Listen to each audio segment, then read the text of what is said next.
Hello guys, আমি আমার গ্রামের ব্লগ নিয়ে হাজির হয়ে গেলাম। আর এটা ছিল আমার ঈদের সালামি। ঈদের পরদিন সকালবেলায় আসলে আমরা গ্রামে চলে এসেছিলাম। তো সেই দিন আবহাওয়াটা ছিল একটু বৃষ্টি বৃষ্টি, আর আকাশটা দেখতে খুবই সুন্দর লাগছিল। বাতাসে একদম মনটা ভরে যাচ্ছিল, মনে হচ্ছিল এই বাতাসটাই থাকুক। যদিও আমি ফুল লাভার না, কিন্তু বৃষ্টিতে যেহেতু বাইরে, তো আমার একটু ফুল নিয়ে ফ্লেক্স করতে হবে।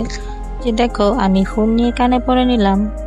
এটা কি ফুল আমার মনে নেই, কিন্তু এই তো নয়নতারা, মেবি সাদা নয়নতারা। এই তো ঢং করছি একটু। পরে সামনে একটা বাগান ছিল, সেখানে আমি অনেক ফুল ক্যাপচার করছিলাম। বিভিন্ন ধরনের ফুল ছিল, সবগুলোর নামও আমি জানি না, যেমন এই যে এটা নাম আমি জানি না। আর আকাশটা ছিল এত সুন্দর, মানে আকাশটা জাস্ট তোমরা দেখো।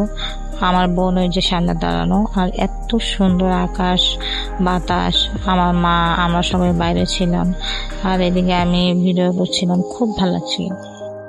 এই ফুলটার নাম অবশ্যই আমি জানি, এই ফুলটা হচ্ছে গোলাপ, আর ওই বাগানে গোলাপ ফুলও ছিল। তো এই লাল গোলাপটা আমার অনেক ভালো লেগেছিল, তাই আমি লাল গোলাপটা একটু তুলেছি। যেহেতু আমরা আন্টির বাসায় বেড়াতে গিয়েছিলাম, তো ওই বাতাসের মধ্যে আমরা সামনে আন্টিদের বাগানে যাচ্ছিলাম। আর এই তো পরে আমি স্ন্যাপচ্যাটের একটা ফিল্টার দিয়ে যখন ভিডিওটা করছিলাম, ভিডিওটা অনেক কালারফুল লাগছিল, আর গ্রিনারিটা অনেক বেশি লাগছিল ফিল্টারে। তো আমি স্ন্যাপচ্যাটের এই ফিল্টারটা দিয়ে করার কারণে ভালো হয়নি। পরে যেতে যেতে কলা বাগানের সামনে আমি একটু ঢং করলাম।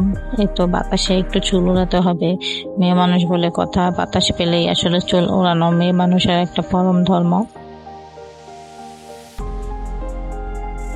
আর রাতে যথাসময়ে আমরা সন্ধ্যার দিকে একটু বাজি ফোটাচ্ছিলাম, কারণ এইগুলো আমাদের কাছে ছিল তারাবাতি বাজি। এগুলো আমরা বোনেরা যেহেতু ভয় পাই, তাই আমরা তারাবাতি ফুটিয়েছি, আর ভাইয়েরা সবাই বাজি ফুটিয়েছিল, কারণ যেহেতু আমরা একটু ভীতু কোম্পানি।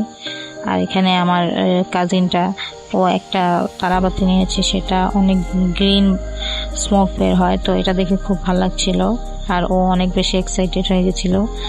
অনেকদিন পর আমরা সবাই একত্রিত হয়েছিলাম। আসলে ওদের সাথে তেমন একটা থাকা হয় না।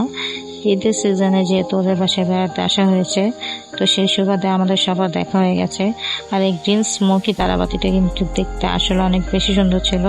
আমার ক্যামেরায় অতটা সুন্দর হয়ে ফুটে ওঠেনি। চলে আসার দিনে একটু দোলনা খেয়েছিলাম রাস্তার পাশে। তো এই ছিল আমার ছোটখাটো একটা ঈদের ব্লগ। সবাই ভালো থাকবেন, সুস্থ থাকবেন।